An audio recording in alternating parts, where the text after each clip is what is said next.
Welcome to the Nightly Rant. I'm Mike. And I'm Toria. This is the show where we talk about the awful things that have happened in our day, the awesome things that have happened in our day, and all the things in between. Thanks for listening, and we truly hope you enjoy.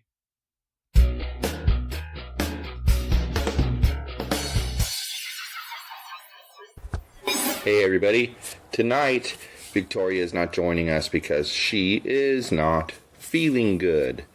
I kind of felt kind of crappy the last couple days as well, but she's not feeling good tonight, so she needs to rest. So you're stuck with just me. And what I want to talk to you about is this freedom of speech issue that has arisen out of CNN and Jim Acosta suing the White House over their refusal to allow him to have a permanent press pass. And for those of you who may remember, there was a rather long press conference given by President Trump after the midterm elections.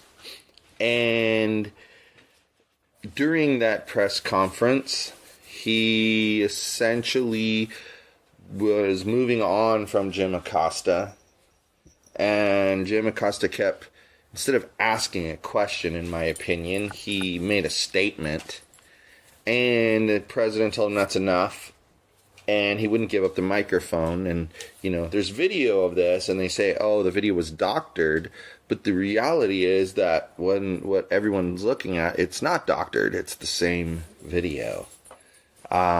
They make the claim that it was sped up based off of the length of time of the audio, and that changed slightly, but that happens when you put it through production methods and turn it into like an MP4.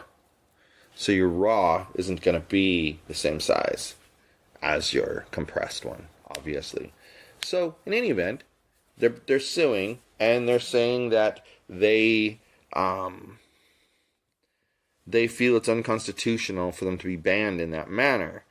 But in keeping with my stance on people's personal rights, shouldn't the White House, they didn't ban CNN, they banned Jim Acosta. If CNN sent another person, CNN would get represented, and there'd be a reporter there. It's just Jim Acosta that isn't allowed. So, you know, that's the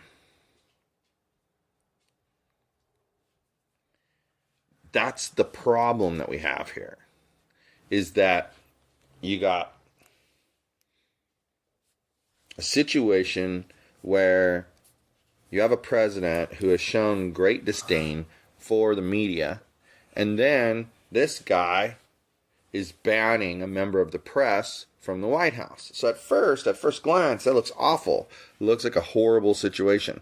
Until you think about the fact that he has every right to say, I don't want that guy here. CNN can send anyone else they want, just not that guy. And I think that ultimately the White House will win, and I think they will win because they are the ones with the leg to stand on, really. Now, if you disagree, send me an email, info@yogispodcastnetwork.com, and let me know that you disagree, and tell me why you disagree. The best letter will win a prize, and you'll get read on the air. So send those letters in, info@yogispodcastnetwork.com. Tell me whether you agree or you disagree with me. So I wanted to talk about, we always talk about our zoo, and I wanted to talk about something I've been thinking about with these crazies. So we've got the 3 kitties, and we've got Yogi, and then we have Duncan, the foster dog. And he's ancient. Like, they say he's only 11 years old, but he reminds me of a 30-year-old that acts like they're 80. Like, if he's 11, he acts a lot older than that. Any event, he paces, he walks around in circles. But what I'm getting at is it's very interesting how when you change the dynamic of the group of animals, how it changes the cats. The cats are uber sensitive to any change. When Odie came here, Pretty Girl just hid. She was not having any of it. It didn't take her very long with Duncan to figure out that she's faster than him. He ain't going to catch her. So now she's brave. She just jumps with Duncan. When Duncan was here, not Duncan, Odie. When Odie was here, he scared her because he would chase her and catch up to her and bark at her and stuff. This guy, he's kind of in his little bed, and she jumps over and she can run through and jump the other side.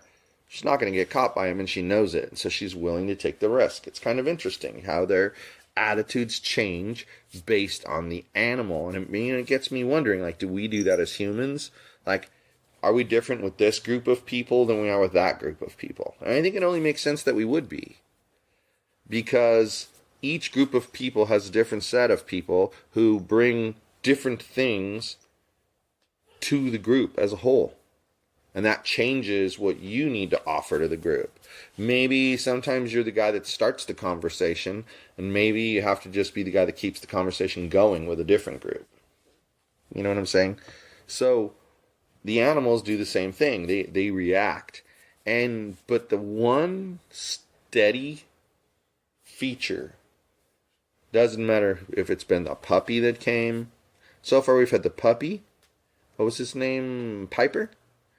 We had Odie, and then we've had Duncan. That's it.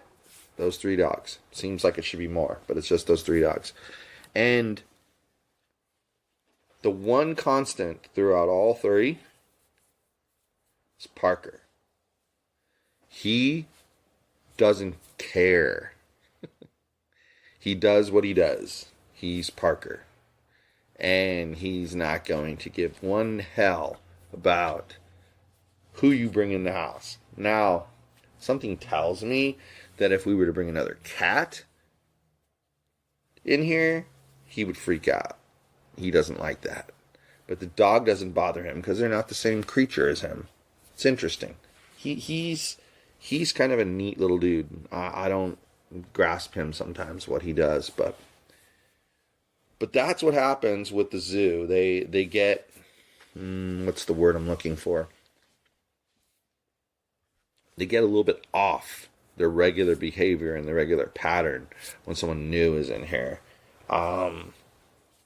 But they eventually adapt, and it all fits. So they're doing their part, we're doing our part. It's all very interesting. So the last thing I wanted to talk about is the vote counting going on here in Orange County.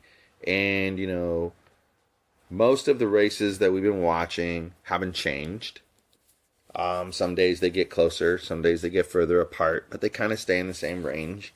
And that means that, the results that were on election night of the things that were important to us have remained the same results. And it's kind of interesting to me because I would have thought that with what is it so far? Several 100,000 votes counted, that it would have been drastically different like it is in some places. Like in the race for Congress, young Kim was leading by more than 10% of the vote after election night. And now she's leading by less than 1%. So who knows what can happen with a bunch of other votes getting counted. I suppose it just all depends on whose votes were counted first. So that's it. It's kind of a short show tonight, but I don't have my partner in crime to banter with, and that makes it a lot more difficult.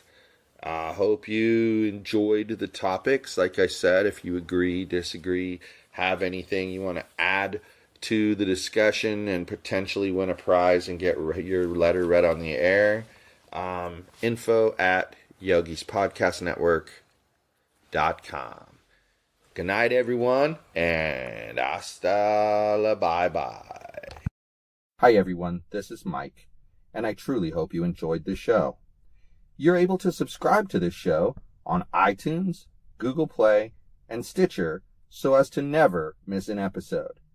If by chance you did miss an episode here or there, you can catch up on all shows, past and present, by heading over to yogispodcastnetwork.com/TNR show. Thanks for listening.